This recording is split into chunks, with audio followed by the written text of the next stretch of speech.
Suzlon energy. Suzlon energy के ऊपर मैंने बहुत सारा वीडियो ऑलरेडी बना चुका हूं।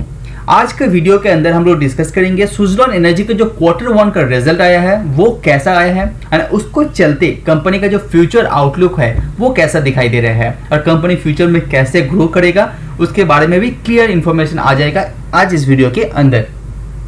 सुज़लॉन एनर्जी एक टाइम एशिया का नंबर 1 कंपनी हुआ करता था रिन्यूएबल सेक्टर एनर्जी के अंदर। आज ये इंडिया के अंदर भी नंबर 1 नहीं है, लेकिन विंड सेक्टर की बात करें तो उसके अंदर कंपनी अच्छा खासा शेयर ग्रोथ होल्ड करते हैं एंड ये नंबर 1 है इंडिया के अंदर। टोटल कैपेसिटी की बात करें कंपनी का वो है करीब आपका 18.9 गीगावाट का इसका कैपेसिटी है, करीब 18,800 मेगावाट।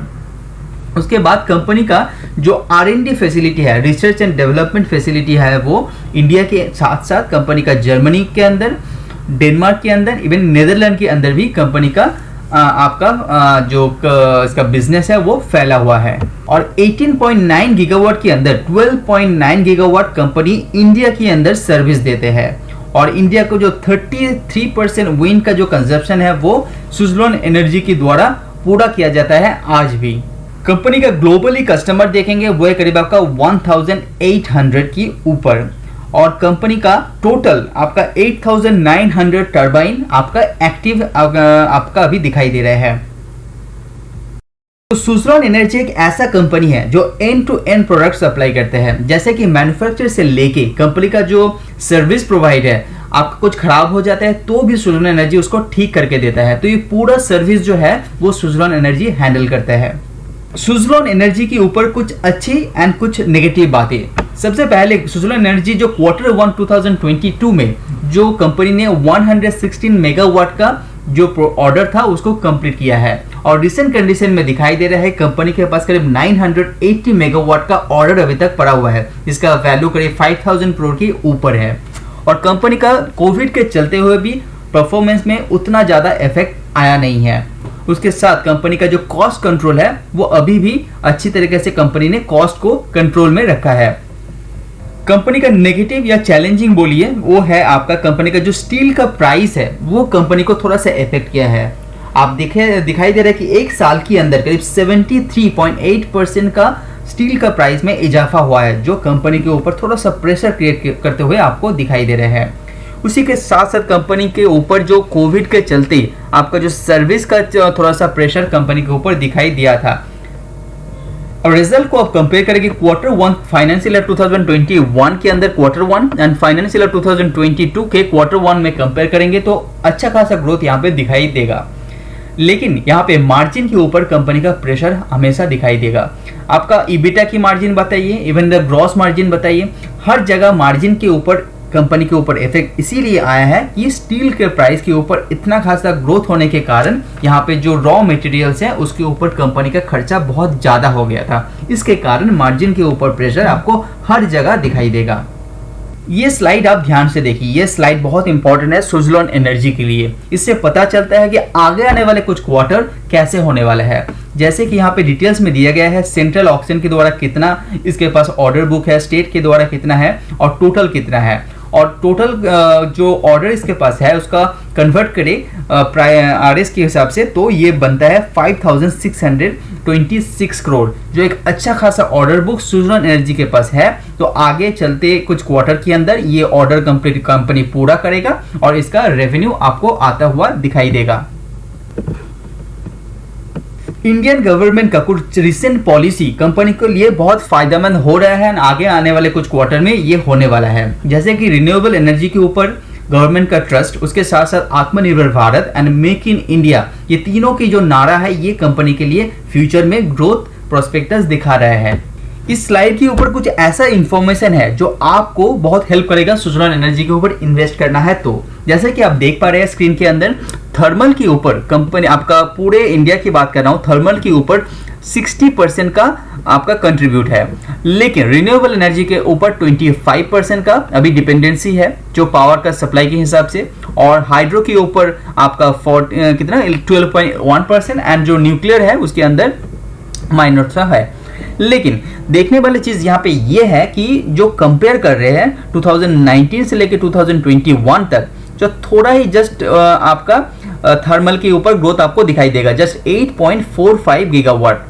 लेकिन अब रिन्यूएबल एनर्जी की बात करें तो यहाँ पे इसका कंट्रीब्यूट थोड़ा सा ज़्यादा है। तो इससे पता चलता है कि रिन्यूएबल एनर्जी के ऊपर आपका गवर्नमेंट का जैसे कि ध्यान है, उसके साथ साथ कंपनी ग्रोथ के मामले में रिन्यूएबल एनर्जी जो इतना कंपनीज है उसको इसका फायदा मिलते हुए आपको दिखाई देगा। इसीलिए आपका जो कोल इंडिया जैसे बड़े बड़े शेयर है वो रिन्यूएबल एनर्जी की तरफ मूवमेंट आपको दिखाई देगा। यहाँ पे राइट साइड पे आप देख पा रहे हैं, यहाँ पे इसको डिवाइडेड किया गया, सोलर के ऊपर, विंड के ऊपर, कन्वेंशनल के ऊपर। जो प्लांट लोड फैक्टर के ऊपर 38 to 42% का विंड के ऊपर डिपेंडेंसी है। उसके साथ साथ इक्विपमेंट जो मेक इन इंडिया है, विंड का जितना भी प्रोडक्ट यूज होता है ये मैक्सिमम इक्विपमेंट आपका मेड इन इंडिया है। लेकिन सोलर का जो इक्विपमेंट यूज होता है वो इंपोर्टेड किया जाता है। फ्यूल की बात करें तो विंड सेक्टर के लिए कोई भी फ्यूल यूज नहीं होता है क्योंकि हवा से ये चलता है। सोलर की भी सेम है, सूरज से चलता है, इसके लिए कोई भी फ्यूल का कॉस्ट नहीं है। तो रिसेंट कंडीशन में सुज़लॉन एनर्जी के ऊपर कुछ चैलेंजेस दिखाई दे रहे हैं, उसको हम लोग डिस्कस करते हैं। जो चैलेंजेस की बात करें, सबसे पहले जो चैलेंजेस है इसका मार्जिन के ऊपर प्रॉब्लम, जो मार्जिन में बहुत सारा गिरावट यहाँ पे दिखाई दे रहा है। इसके कारण मैंने पहले भी बता चुका, स्टील का जो प्राइस है उसके अंदर अच्छा खासा इजाफा वहां पे हुआ है, इसके कारण मार्जिन के ऊपर इफेक्ट हुआ है। उसके साथ साथ कंपनी के साथ साथ इंडिया के अंदर जो इंफ्रा का डेवलपमेंट है पावर सेक्टर के अंदर वो बहुत ही स्लो हुआ था। कोविड के चलते गवर्नमेंट उसकी तरफ ध्यान ज़्यादा दे नहीं पाया, इसके कारण इंफ्रा का डेवलपमेंट ज़्यादा हुआ नहीं था, उसका प्रेशर कंपनी के ऊपर थोड़ा सा दिखाई दिया। उसके साथ साथ जो चैलेंज था कंपनी के ऊपर वो भी आपका डिमांड का जो चैलेंज और आपका ज़्यादा बढ़ने वाला था वो उतना हो नहीं पाया। एजम्पशन ऐसा था कि ये जो रेवेन्यू का ग्रोथ है वो ज़्यादा हो सकता था, कोविड नहीं आता तो उसका इफेक्ट थोड़ा सा कंपनी के ऊपर आपको दिखाई दे रहे हैं। तो Q1 का रिजल्ट के साथ साथ ये डिटेल्स देखने के बाद ये पता चलता है कि सुज़लॉन एनर्जी एक कंपनी अच्छा है, लेकिन बहुत सारे एक्विजिशन के कारण ये कंपनी बार बार प्रॉब्लम में आता हुआ दिखाई दे रहे हैं। और कंपनी का इस बार आप पिछले कुछ वीडियो के अंदर मैंने ये जो डेप्ट है कंपनी का उसके बारे में डिटेल्स में बताया है। जैसे कि आप देख पा रहे हैं स्क्रीन के ऊपर, बोरोइंग्स में कंपनी का जो डेप्ट है वो पूरा आधा हो चुका है। तो 6269 का जो डेप्ट है अभी कंपनी को 10 साल के अंदर देना है, ये डेप्ट के ऊपर जो इंटरेस्ट है वो बहुत कम हो गया है। तो इस डेप्ट को चलते कंपनी को जो पहले आपका इंटरेस्ट देना पड़ता था 400 करोड़, 350, 408 करोड़, वो कम होते होते आपको दिखाई दे रहा है करीब आपका आधा हो चुका है। तो ये जो पूरा डेप्ट है उसको आधा होने के कारण इसका जो इंटरेस्ट है वो कम हो गया है। इसके चलते कंपनी का जो नेट प्रॉफिट है वो माइनस में कम आता हुआ आपको दिखाई देगा। जो जैसे कि आप स्क्रीन में देख पा रहे हैं, यहाँ पे दिसंबर 2020 के बाद ये डिक्लेयर होने के बाद कंपनी का थोड़ा थोड़ा करके ये माइनस नेट प्रॉफिट में कम आता हुआ आपको दिखाई देगा। मैनेजमेंट का ये भी कहना है कि आगे आने वाले कुछ 1 या 2 क्वार्टर के अंदर आपका इसका जो नेट प्रॉफिट है उसको पॉजिटिव में होते हुए आपको दिखाई देगा। तो इसके चलते कंपनी आपका शेयर का प्राइस के ऊपर भी थोड़ा सा मूवमेंट आप देख पाएंगे। रिसेंट कुछ दिनों के अंदर, कुछ महीने के अंदर कंपनी थोड़ा सा अपर मूवमेंट यहाँ पे दिखाया है। तो पूरा ये सुज़लॉन एनर्जी के ऊपर रिसर्च करने के बाद या Q1 रिजल्ट को देखने के बाद ये पता चलता है कि कंपनी अभी एक ठीक ठाक जोन में है। कंपनी के ऊपर कर्जा है, इसको आप नकार नहीं सकते हैं, लेकिन कंपनी के पास ऑर्डर बुक अच्छा खासा अभी पड़ा हुआ है।